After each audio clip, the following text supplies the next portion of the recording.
So welcome everyone to another transatlantic poetry broadcast. My name is Robert Peake, creator of the series, and tonight's evening is hosted by Robert Harper of Bear Fiction. And Robert joins us now from balmy Shropshire. Robert.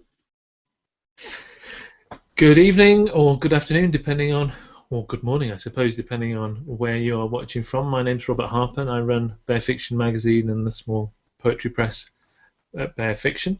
I'm delighted to have with us two wonderful, wonderful poets, Annette C. Boehm and Victoria Kennefick. They are going to read for you for about 20 minutes each, after which we'll have a short Q&A session with questions that you've provided us to ask Annette and Victoria later on. If you have a question that crops up while you're watching, then do please add them on the Google Plus page or put them on Twitter. We'll try and catch them, or on the Facebook event page that I set up through the Bear Fiction website and Bear Fiction page. So, straight to the poetry. Let's introduce our first poet. So, I'm really delighted to have Annette C. Boehm here with you this evening. Annette's debut poetry collection, The Knowledge Weapon, was the winner of the Bear Fiction debut poetry collection competition, which I ran last year and was judged by the award-winning poet Andrew Macmillan. The official publication date is this Friday, the 1st of July, and she'll be doing an event live over in Mississippi, which is why she's there rather than in her home country of Germany this evening. She serves as a poetry reader for Memorious, a journal of new verse and fiction, and her poetry has appeared in various places, including the New Welsh Review, Bone Bouquet, Under the Radar, and the Journal of Compressed Creative Arts. She has a chapbook called The 5 Parts of Love, which is available from Dancing Girl Press. Annette has lived in Germany, England, and the United States, and as I say, this evening she's reading to us from Hattiesburg, Mississippi. Please welcome Annette. Well, hi. Thank you, Robert, for introducing me. Can everybody see and hear me? I can't hear anybody else. All right. Well, I am going to be reading a couple poems from the new book, but I would like to start with some poems from my works in progress and then give you the knowledge weapon. I'd like to start out with two poems from a translation project I'm working on. I'm translating the poetry of Hilde Domin, which is a German poet. I think a really exciting German poet, and I'm translating her into English. This one's called Passing Landscape. One has to be able to leave and yet be as a tree, as if the root stayed in the ground, as if the landscape passed and we stood still.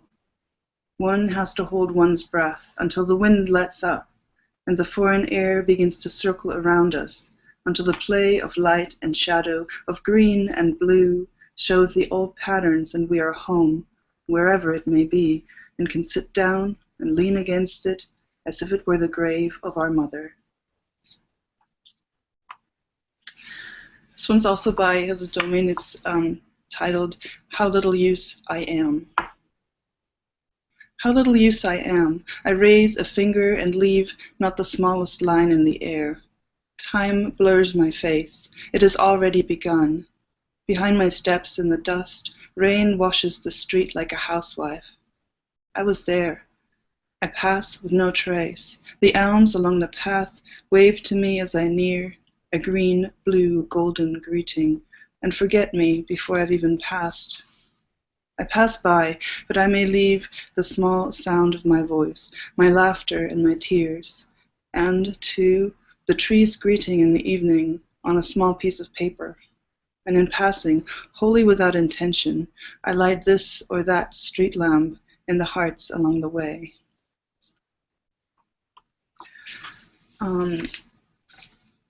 Another project I've been working on is my second book manuscript. It has a bunch of superhero poems, some of which have already appeared in journals. One of them is titled Kamala Khan. It's the latest Miss Marvel, if you're up with comics. So this is written in the voice of the latest Miss Marvel. Ami and Abu and that brother of mine don't know who I am. Curfews and calls to prayer, weekly lectures at the mosque. But then there's the smell of bacon sandwiches at the Amriki corner shop, and the cell phone buzzing in my pocket. And then I changed. Like, being me was uncomplicated enough. The first time I turned blonde, busty, white. That's not what I meant when I asked for ass-kicking beauty. I thought I'd feel strong, but no, just naked. Wrong. Aurora Monroe, 1956. It was the kind of loud that shook walls, then bones. The room closed like a mouth, its tongue heavy under me. The sound of rubble settling, silence. I was 6. Under stone and debris, I couldn't breathe. My eyes ran the dust down my chin, a light, warm touch like mother's fingertips. Men, olive-skinned, brown and pale, were fighting over a river. Nobody owns a river. A river is its own, but men are stupid. That's how my mother explained it the day before. Men did this. A dog found me, I'm told, but I remember no dog. I remember bricks moving, being moved, removed, replaced by the dirty faces of men. One took hold of my arm and pulled me to sunlight, his hands rich red. It wasn't a river, it was a canal they had built. The men angry as gods. Where were their goddesses to rein them in? But the olive-skinned, the brown, the pale people here have only a queen, aging and quiet. She is no mother, she bears no teeth. And this one is actually an erasure of an article. It was a very interesting article about female husbands in the 19th century by Linton Weeks. But as I was reading it, I realized there's a poem in here, so I had to free it. The title is Bearing. Questions of identity are new. Women dressing and posing as landscape point to the late American Revolution, a novel written about the female. Readers found people clearly written to meet the familiar, the manners and mores of polite society. A female appeared as a Journal of Commerce item. The useful art, a decently dressed woman, was permitted to speak. Posing as a factory for a few years, she declared sex a happy state of ignorance. The picaresque Lucy Ann started dressing as a forest, trading skins and game for supplies, but was accidentally discovered and forced to fly, feathered, deserted, a pet bear on a leash. And now I'm going to share some poems from the Knowledge Weapon.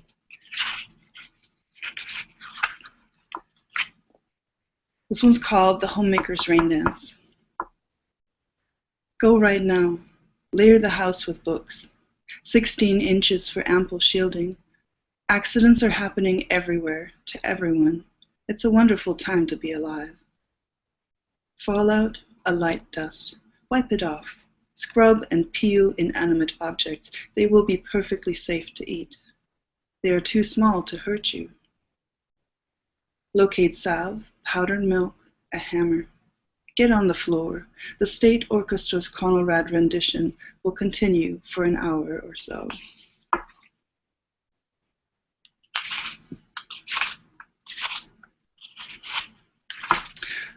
This one's actually already appeared in the New Welsh Review, and it was prompted by, well, you know these choose your own adventure books? I always thought that they were pretty cool. This is a choose your own adventure poem, if you will. Acts of Volition.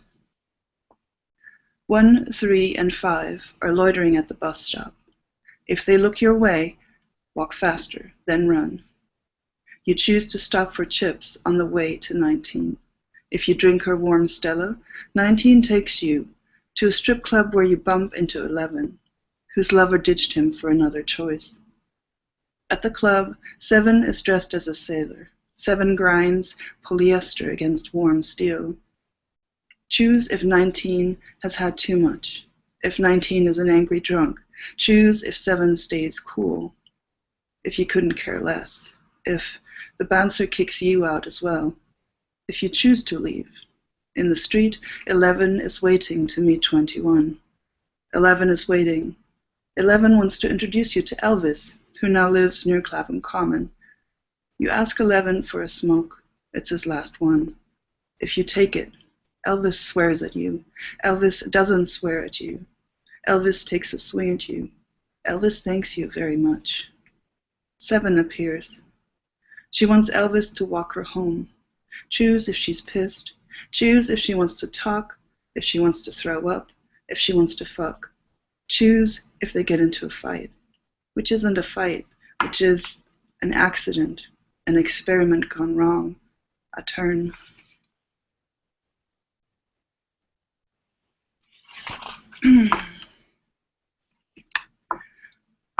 This one's called A is for Adam. It takes some of the narration from a information film from the 1950s about nuclear power and how cool it is. A is for Adam. A giant of limitless power at man's command. We found him in the head of a pin, in a pin cushion, in a sewing basket, in ships and shoes and sealing wax and cabbages and cranes. Neutrons are crab apples stuck in cosmic glue. Isotopes are siblings and spouses. Tin is the old woman who lived in a shoe. Aluminum, a bachelor with a fridge full of leftovers. Radium dances all night to shrill jazz. She's a little kid on speed, shaking protons, letting her hair down, changing suits, shoes, hats, tails, going to bed with a different face. The uraniums dance, their jigs not quite matching, and finally they blow a fuse. Their breakup wakes up the whole block. They have found a solvent for the ties that bind flesh to flesh, birds to a feather, storks to one another. Words travel, a wildfire, a ping-pong ball in a land of mousetraps. A million, a billion, billion lovers split up within 2 seconds. This is far from impossible. It could happen in locomotives, submarines, large airplanes. Think atomic escalators.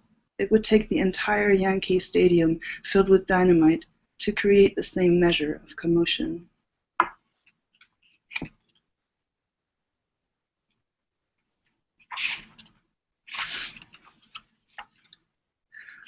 This poem is partially found in or from a 1945 children's book called The Book of Live Dolls, and because it borrows heavily from the language, I call the poem The Land of Live Dolls. It's very strange, the kinds of things we give our kids to read. The Land of Live Dolls. Then the gardener, for it was he, showed her the trees of undergarments and dear little petticoats, the bushes of different colored stockings. Lost, she watched the vests and panties dance in the breeze, the stockings nodding their consent, her lap full of this vision. The gardener told her to pick whichever she wanted. They were all hers. Slips trimmed with Battenberg lace, grace-filled corsets, baby dolls. When you led her back to the house, legs and arms were being replaced. The blind were made to see with blue eyes and black. The yard full of girls weeping.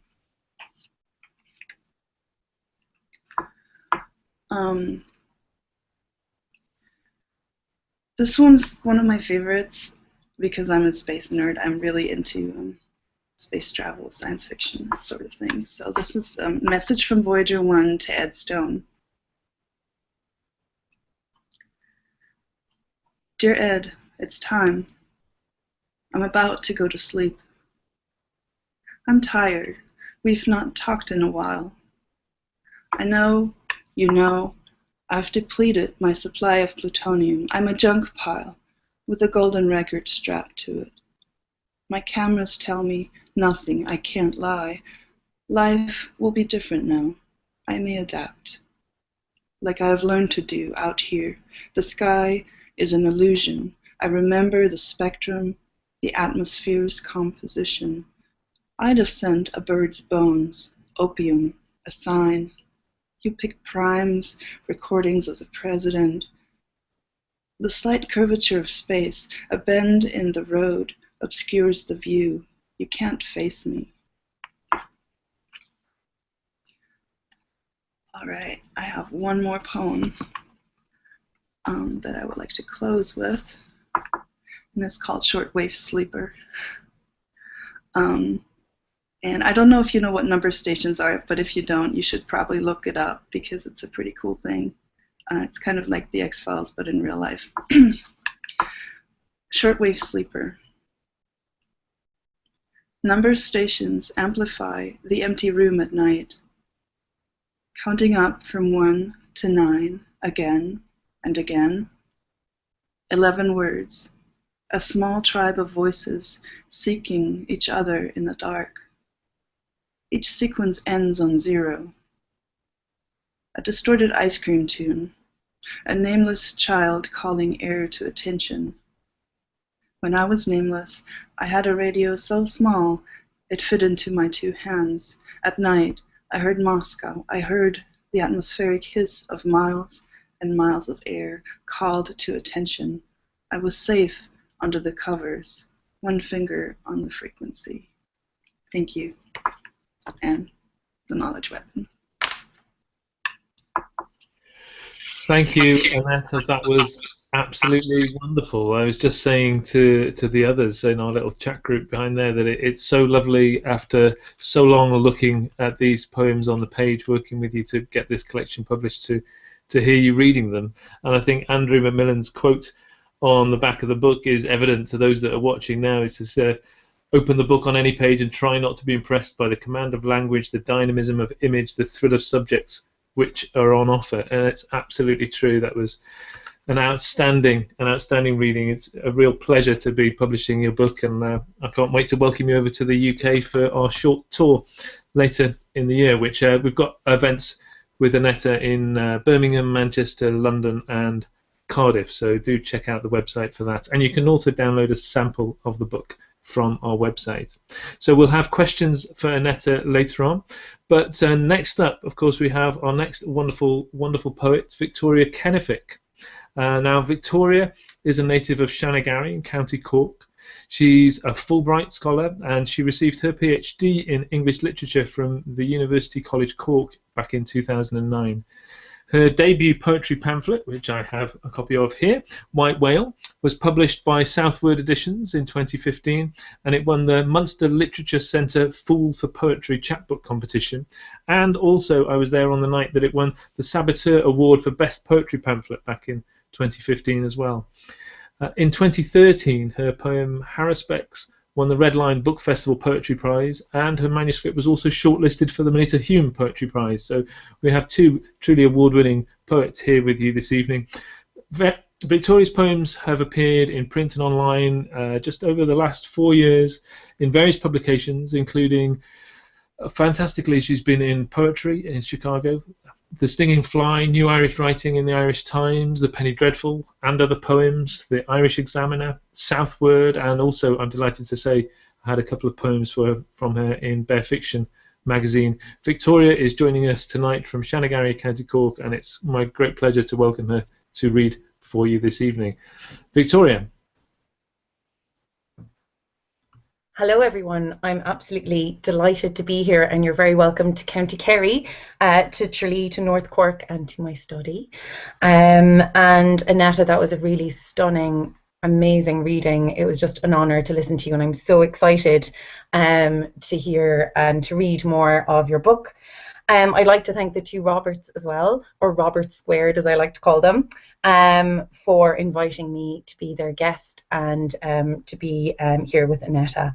And I know it's been a tough and scary week for a lot of people, so I'm going to start reading some poems from the pamphlet, White Whale, which deal with loss and grief and difficult times, and I suppose poetry can provide a solace or sometimes a way of dealing with these challenging moments. This first poem is called Zero, and I was an enormous swot in school, and a new girl arrived maybe when I was about 10 or 11, and she was a little bit wild, shall we say, and she was put sitting next to me, so I would be a good influence on her, but obviously the opposite was the case. So I want to dedicate this poem to her, to Bernadette, and to another shining star, Ramona. And very tragically, both of them lost their lives in accidents. Ramona only this month, so this is for them both. 0. Our houses were twins once, side by side, squinting over the valley. I'd watch them from below, imagine their windows opening to touch. You'd pretend to run away forever, when you really hid in overgrown grass, dark eyes glinting above bleached weeds. You made me tell your parents you were lost. We attended separate schools. On the bus home, I sat up front, a heavy bag denting my thighs. You stayed down the back, your satchel dangling like a hollow eye, my name in Tipex on the strap. That spring, the funeral bell moaned for you, rolled around our valley like a crazy marble, shattering the windows of our houses. Lace curtains signaled through broken glass. No one hides in the grass. My name's flaked away. I spend the summer of my 16th year at the disco, watching the shadows of others press together, flatten themselves against the wall. As Robert mentioned, I'm from the very pretty and lovely town of Shanagarry. It's a tiny village, actually. A town is a bit of an exaggeration. And the Kenneficks have been there since the 16th century, allegedly.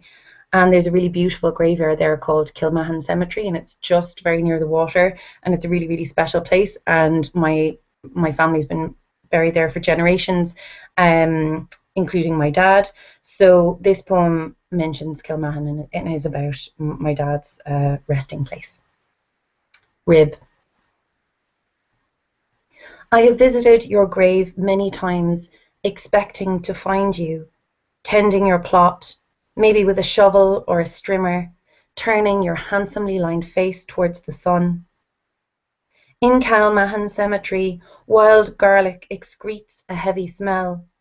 White bonnets bob at your wooden cross, embarrassed to show their faces, roots grown so deep. Reflected in the bronze plaque, my borrowed face, my something blue. Your name, that date, engraved above pebbles, surfaced shyly in the wake. I see through soil and rotting wood to what remains of you. With bare hands I'll dig, scavenge your grave goods. Count, collect, wash your bones, knit them together. Taste dirt under my fingernails, earth that reeks of ramsons. The hole empty, swallowed to fill with rainwater and white feathers. Wild garlic lingers, a confusion of sense and sense. You pull your weeds in your element. Heaviness tugs at me. You do too. A corset I wear of your ribs. My rib that made you. Okay, now for something completely different. I'm just going to read some new poems now. As some of you may know, it is the 100th anniversary of the 1916 Rising in Ireland, which happened in Easter week in 1916. And there have been many, many different types of artistic responses, I suppose, to those very sad and violent events. And this is mine. Cork schoolgirl considers the GPO O'Connell Street, Dublin, 2016. I am 16, standing outside the GPO in my school uniform, which isn't ideal. My uniform is the colour of bull's blood.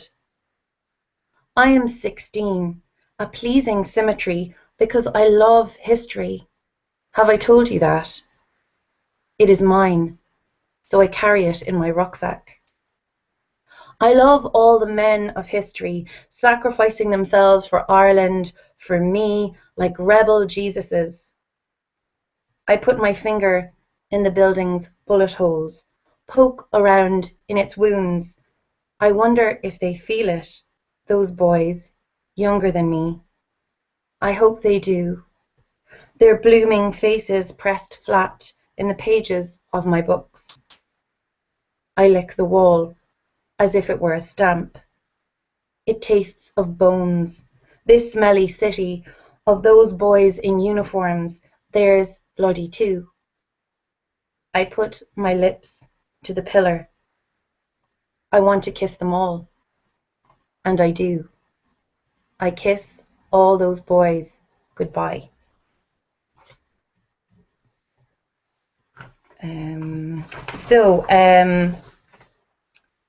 My little sister Louise said she might be tuning in this evening. So if she is, hello Louise.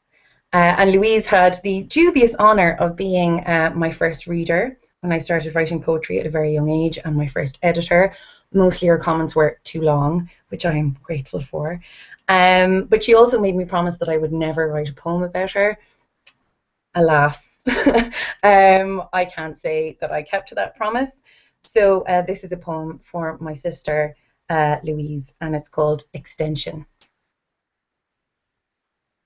With footsteps light as a cat's, my little sister padded through freshly poured concrete in new summer sandals, the ones with daisies punched through, her toes petals on the lip.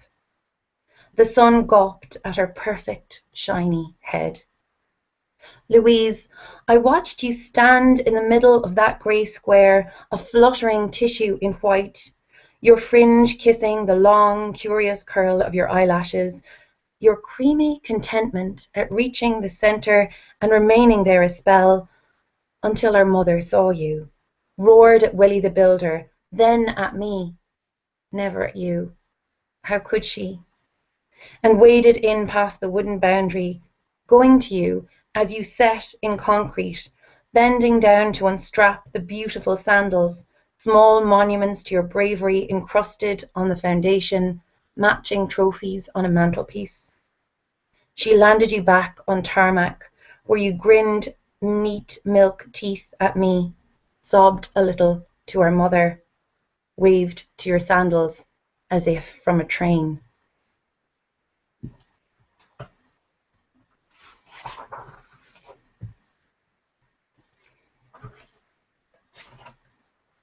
Many of my poems deal with, or my newer poems certainly, deal with issues around the body, and particularly the female body, because that's the body I happen to be in this time around anyway, and particularly in relation to food and to identity, and especially to sexuality, which I suppose those three are all linked, and particularly because I grew up in Catholic Ireland. So this poem is called The Talk. When I asked what the word meant, I was directed to the dictionary. My older half-sister showed me the entry. Her grave thumb covered all the interesting bits. When she climbed a tree in our front garden, my best friend's knickers flashed. The gusset soiled rust red. I said nothing, but she didn't come out to play for 5 whole days. When our science teacher told us to open the pinkest chapter, all I could think of was Michelangelo's David, but Mr. Kelly keeled over on the wooden stool, his forehead kissing bare plastic tile. When a young man, older than me in double denim, sucked the Alcopop tongue out of my head, shoved his hands under the clefts of my bottom, I figured it out.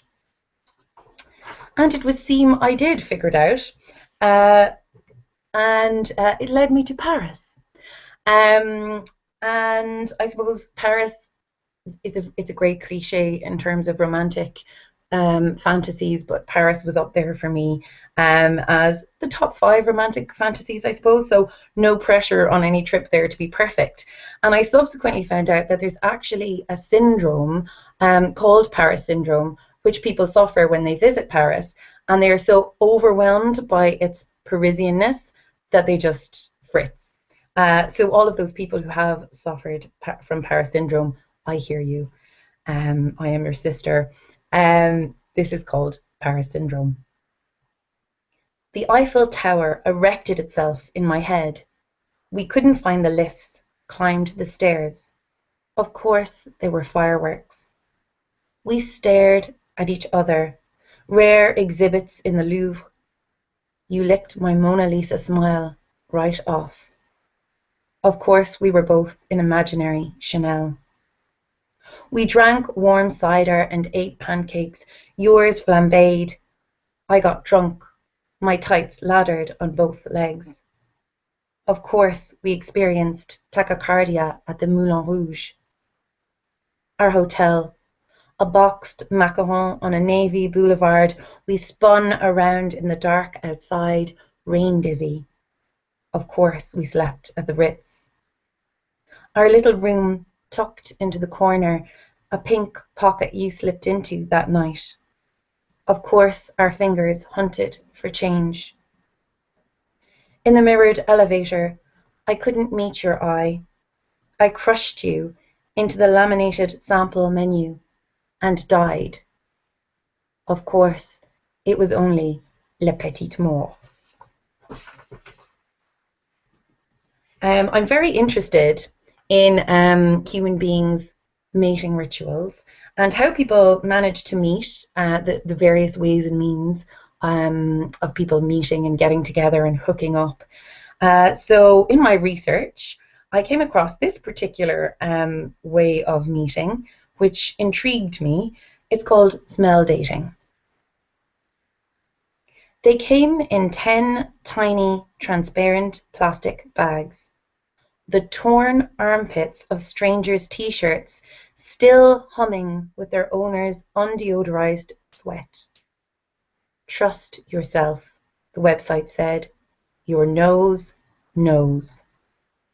In the kitchen, I take each sample out, unfurl it like a cloth napkin at a fancy restaurant, hold each swatch to my nose, huff deeply. This one smells of bubblegum, another of the sea, still another of rotting flesh. The white t-shirt they sent me hung by my body for 3 days, grew slack like old skin. I tried to embrace my natural scent, but was careful where I went, didn't exercise. Leaving the samples to pine on the table, I go to the bedroom. Sniffing the pillow after you'd left, I remember a stray eyelash smiled on cotton. I cannot describe your smell in words. I pull back the covers, press the pillow to my face. Surrender yourself to the poignant experience of body odor, the website says. It smells like me. I mentioned earlier that I'm really interested in food, eating it, and also writing about it. And I'm a vegetarian, and I've been a vegetarian from a very young age, since around the age of, I suppose, 7 or 8, when I realized that what we were eating were actually dead things that had eyes and legs and so on. And I guess as a vegetarian, the first thing that people ask is, why did you become a vegetarian? So I tried to explore that and try to unpack it for myself. This poem is called Meat Market. I sucked marrow from bones at dinner, my father's face a bloody grin of pride. I ate liver in chunks for breakfast, pink and firm, jewels to adorn my insides. I gloried in the feel of flesh, the exertion of the chew. Holding my mother's hand in the English market, I saw them hanging, turkeys, like chandeliers, partially plucked, their bruised purple eyelids dainty light bulbs. For sale, the smell of blood, fresh as the insides of my mouth. I could sniff it out, my own blood too, Mother stroked my hair. There, there. I refused to eat meat, became pillowy, meek. Found fibres in mashed potato, its tang in soup. My skin turned goose pimple yellow. They drew blood from me in tiny, regular sips. I bled young, learned how to swing from butcher's hooks. For sale, anemic. In my quest to write more about the body, I have obviously been thinking about my own body and thinking about its cycles, and particularly as a woman, we have many of them. So this poem is called PMS, and it is very pertinent and relevant at the moment. I wore those shoes I never wear, forgetting why I never wear them, until walking into town my heels and sweet spots under each ankle where they smile, ripped. In the park, the roses are starting to die, thank God. I sit, pick holes in my spouse as if he were a garment. I want to be altered, taken in, taken up, hemmed instead of all this emptying and filling. I wait for my period, not for a baby. This isn't a poem about that. Brain hot, empty oven left on, I bite my nails, tear at small moons, while all around singed petals fall. And this is my last poem. Can you believe it already? I know. What a ride. It's been fantastic. I've been married for 3 years since May, which is wonderful and exciting and lovely. But the questions from very well-meaning relatives do start coming around the 1.5 to 2 year mark, particularly to the woman in the marriage, about what is the next step, and using the interesting question, anything stirring. So this poem is about my response to those questions, and it's called Family Planning.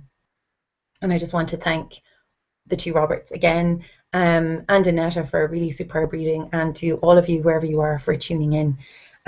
It's really appreciated, and it's just been a great opportunity.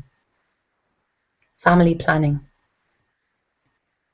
You were tugging at my skirt, aged 2, wanting a spoon, a toy from the drawer. You were a few months old, just able to hold your big old baby head up on that teensy neck. It is your birthday.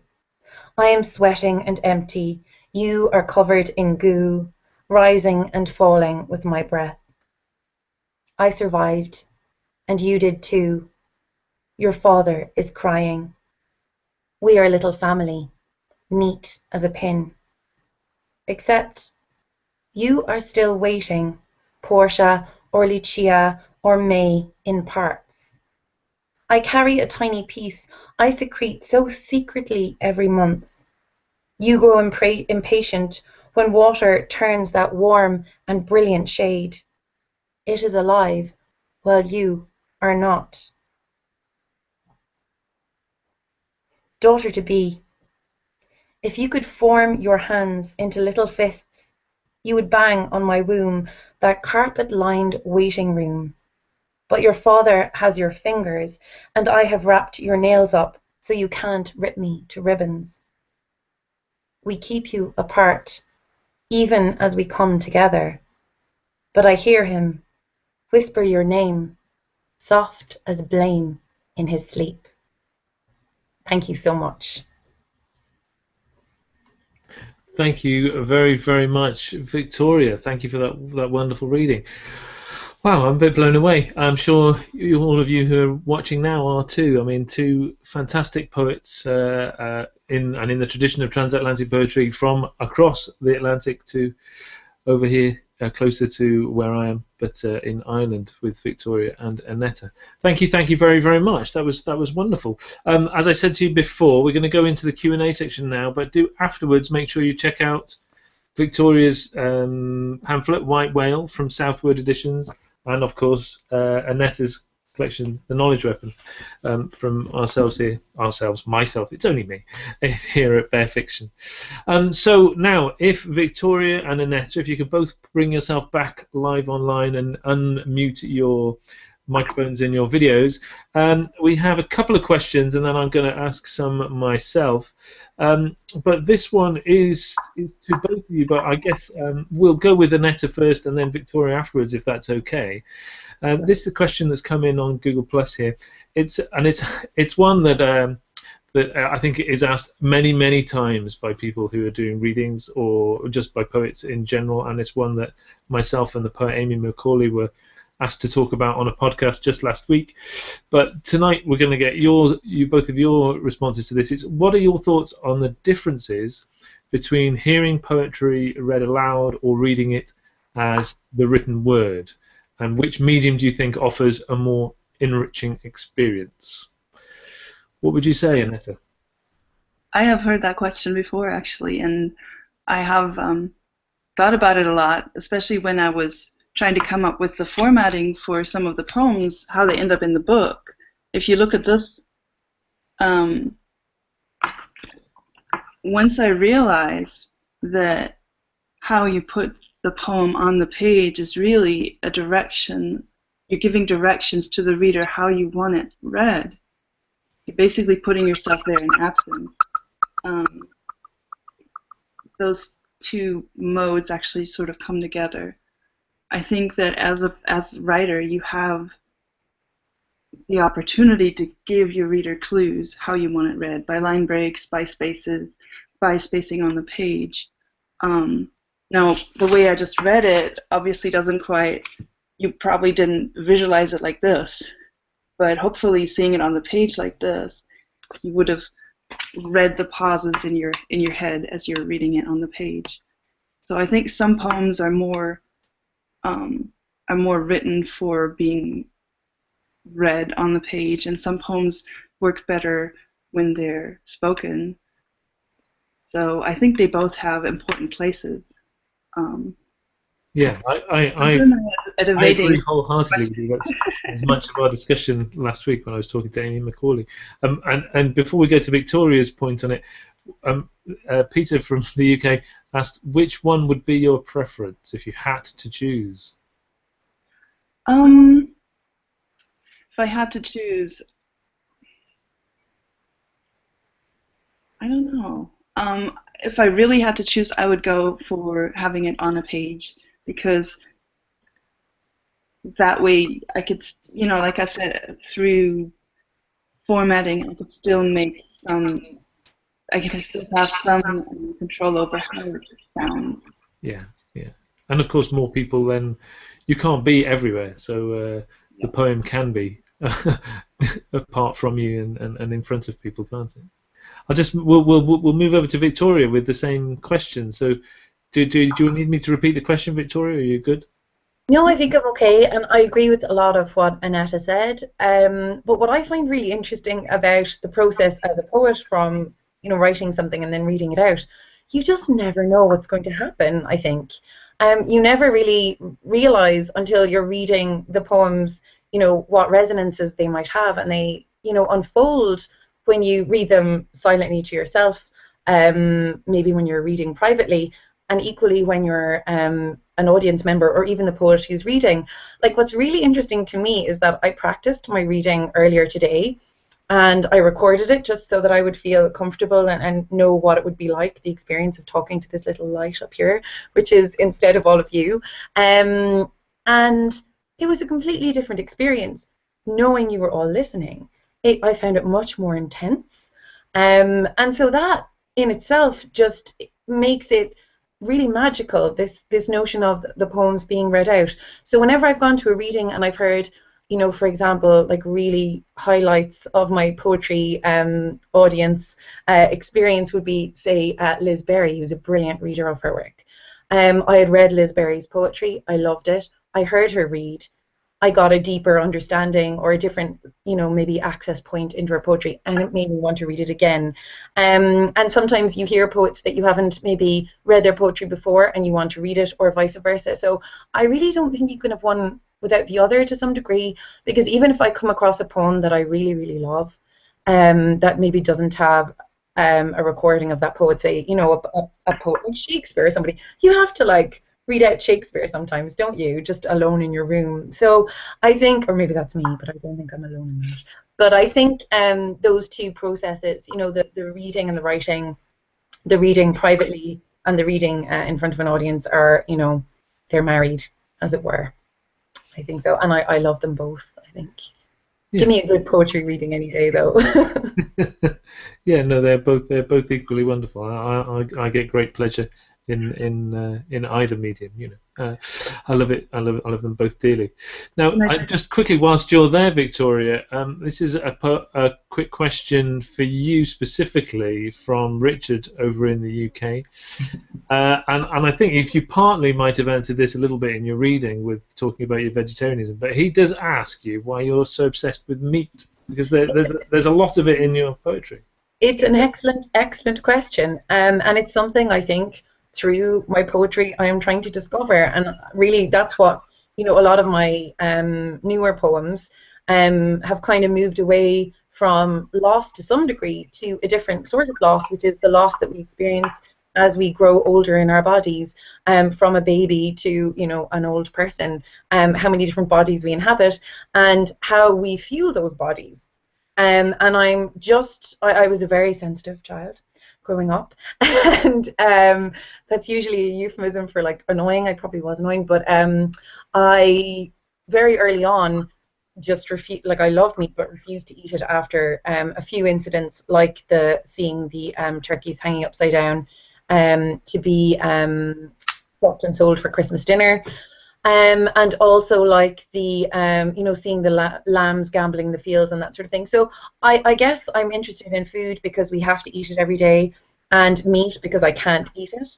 So it's like, why did I give it up at such a young age? And it had a huge impact on my life, giving meat up, in terms of my health and in terms of finding food, you know, to eat when you're a young person, school dinners and all of that sort of thing. So I think it is very much tied to religion, to sexuality, to growing up, and was a sense trying to, I suppose I was trying to regain some sort of control by giving up meat. So these are like, I want to know why as well. So I'm trying to figure it out, I suppose. So I'm in the process of doing so, and thanks for asking that question, Richard. Putting it in the poems, which is great. Yeah, thank you. Next question, again, another question from the UK, from Peter in the UK, who says that he whenever he writes poetry, he always uses a pencil and loose paper at the very final edit. But when he's doing prose, he's the other way around. He starts straight away from word processing. So he just wonders whether either of you have similar idiosyncrasies concerning your writing that are difficult to fathom, yet they're sort of inseparable from your creative writing processes. So we'll ask Annette first, if you could come to that question. I certainly never leave the house without a notebook. I always have a little notebook with me. It's got to have a certain size. It's got to have a certain feel to it. I'm very particular about that. But I always have something with me that I can write in, because you have ideas at the most inconvenient times, like when you're waiting at the checkout at the, you know, at the supermarket, or you're on the bus, and you can't just pull out your computer and work. Also, when I first started writing, I didn't have a computer. It wasn't a thing back then. But I find that when I really put something together, when I really put a poem together, if it's not a form poem, I actually work on the computer most of the time. When it's a form poem, I usually end up playing around on the page and shifting things around on the page, even though I could just as well do that in word processing. But it just feels different doing it on the page. What about you, Victoria? I think I have a very messy brain, and I have the intention, I have many beautiful notebooks, and I have the intention of writing in them, but what happens is I invariably forget one, or I just get a new one and I decide to start in that. So I have very many notebooks with random scraps and pieces in them. So really the advent of Word and my discovery of Word was a very positive thing for my writing, in that it is so clear and so clean that I find it really, really helpful in terms of, as Annette says, you know, forming the poem, giving it its form in terms of stanza length, or, you know, it's going to be printed anyway, so knowing as soon as possible what it's going to look like on a printed page, I find really, really helpful. That being said, I don't think you can ever discount the piece of paper, and I think at any sort of writing retreat I've ever been to, all of the workshop facilitators have always suggested that you start writing with a pen and paper, because it's something about your unconscious or your subconscious being accessed that little bit easier, and it is a more organic action. So I think there's a place for both, but at the end of the day, I'm very fond of my computer, I must say. Now, I mean, I'm hoping there'll be some more questions from the people on Twitter, perhaps, and I'll have a look at those in a minute. But whilst I do, I wonder if you could both maybe talk a little bit about how you came to creating these collections of yours, the pamphlet for you, Victoria, and the full collection for you, Annette. Both of you have gone through doing PhDs. It's slightly different formats for each of you in the process of how that came to your writing, and I wonder how the PhD informed the collection, or whether in your case, Victoria, I know you finished your PhD quite a long while ago, before this pamphlet came out. So I suppose we'll start with you, Victoria. How much did your PhD in English literature, how much did that inform you working towards this pamphlet in particular, or was it more sort of personal circumstances that came to it? To be honest, I think I had reached a point creatively when I started my PhD where I was kind of stuck, and I think I really enjoy academia, and I enjoy reading and analysing very much, even though it can be very painful at times. So I think, to be honest, that I actually hid a little bit in academia, or certainly suppressed my creative self to some degree, because I felt vulnerable, because I was scared, because it didn't feel like the right time. And I suppose it was my father getting ill coinciding with coming to the end of a PhD, which I had ended up doing in the short story. It wasn't even in poetry, because that's how scared I was. That's how I was, you know, and I picked somebody to study like Flannery O'Connor. You know, I picked her for many reasons, but one reason was because I didn't think she would like me. So I thought I had a lot to learn from her, you know, because aesthetically, she's so clear and sharp and concise, and I was always a little bit verbose, shall we say.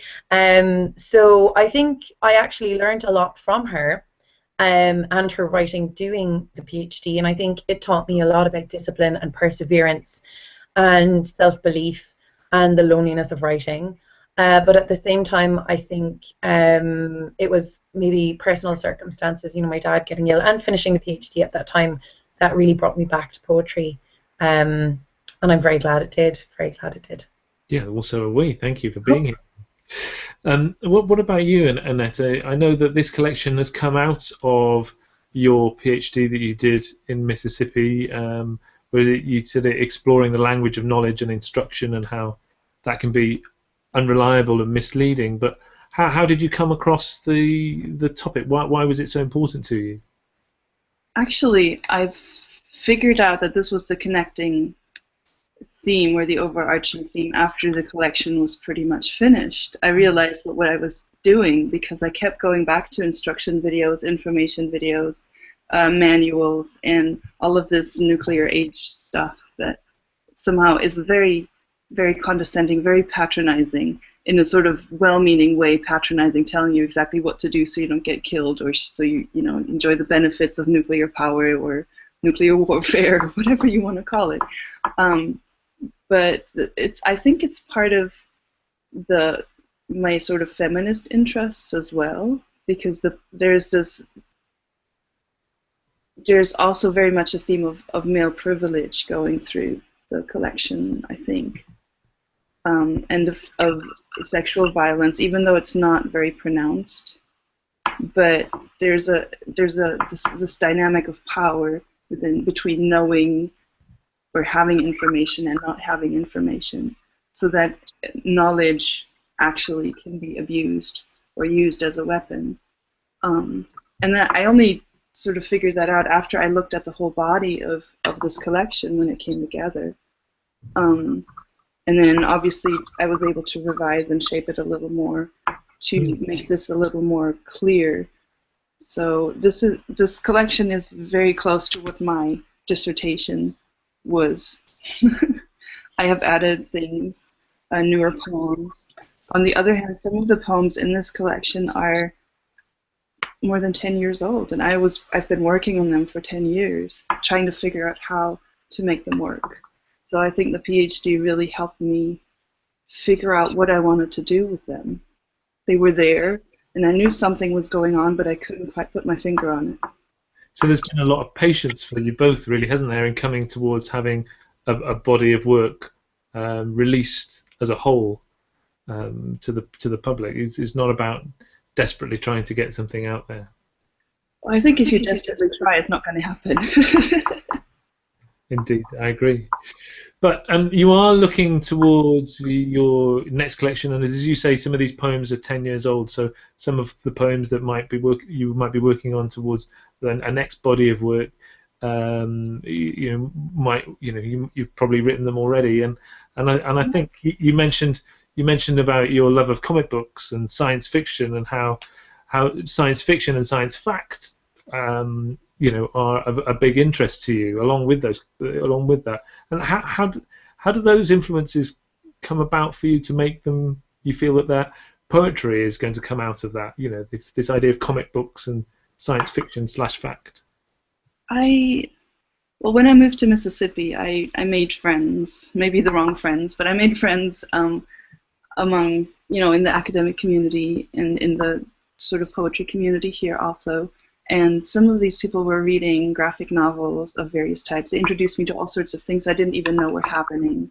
I was obviously vaguely aware of, popular culture stuff that everybody knows about, but there is so much going on in graphic novels and in comic books that just, I think most people don't even realize is happening. And I thought it's really not fair, the sort of treatment I've been giving comic books over most of my adult life, sort of thinking, well, it's just, guys like to look at it because girls are portrayed or women are portrayed in a specific way, in a very sexualized way. And to me, that is not attractive. To me, that is not interesting. It is actually insulting to me, so I don't like to look at it. But then, in the end, I came to a point where I was like, well, what if I take away this image that actually sort of offends me in many cases, and I just focus on the voice. And that's what poetry can do, is just really focus on voice. Yes. So if you have text, you don't see the shape of the person on the page. You see the text, you see the thought. So I thought I would set up a whole manuscript of women superheroes, female superheroes from comics, and sort of liberate them from their bizarre body shapes and actually let them speak. I mean, they do speak, but not very much. A lot of them have really interesting stories, and they have so much potential. Like that one poem I read, Aurora Monroe, she's also very sexualized the way she's being presented. Her name is Storm as a superhero. But when you look at her story, it is so much more interesting than seeing her as a sex object. Or also Miss Marvel, the latest Miss Marvel, is a Pakistani teenager, Pakistani American teenager. The last one was a very blonde, very curvaceous, very American woman. How do you shift like that, and how do you work with a character like that when you suddenly have this completely different background? I thought it was so interesting. So also that the first time she changes, like she says in the poem also, the first time she changes into her superhero self, she turns white. And that is just so wrong. I mean, you can't distinguish ethnicity once you want superpowers. Superpowers and ethnicity. Yeah, I think it's going to be fascinating to see your approach to exploring that and making sure that maybe seeing whether there's a connection with those people that are actually reading those and just accepting of these sorts of stereotypes and seeing whether how you can break their little bubble perhaps and show them that perhaps they're looking at things in a wrong way. Now I'm astounded to notice that it's 9 o'clock already, and so our hour is up, and I guess it just takes a last thing from me just to say thank you to you, Annette, for reading for us from Mississippi. Thank you to Victoria for reading from Ireland there. I think I said she was in County Cork, but she's not in County Cork. Where are you, Victoria? I'm in County Kerry. County Kerry, yes. You grew up in County Cork. My apologies. Of the Rebels. Thank you very, very much for both of you reading. It's been an absolute wonderful experience. Thank you to Robert Peake for creating this series, Transatlantic Poetry, which you can see obviously all the archives online with Robert. He can tell you about those. My name's Robert Harper. As I say, I run Bear Fiction magazine, and Annette's book will be out on the 1st of July, although I have copies now. Do order it if you would like. And I hope to see you all again soon on another version of Transatlantic Poetry. Thank you, Robert, and thank you all for watching. Thank you. Thanks very much, Robert, indeed. And again, just want to encourage everyone, if you liked what you heard, this wonderful poetry and this great conversation, do seek out their books. And we'll be doing this again next month. So in just a few weeks' time, we'll be welcoming Geraldine Green from the UK and George Wallace from the US. That's on Saturday the 16th of July. Again at 8 p.m. in the UK, 3 p.m. Eastern Time, noon Pacific Time. So thanks again to Victoria, to Annette, to Robert, for just another rich, wonderful evening of poetry and a great conversation. We'll see you back here next month. Thanks again.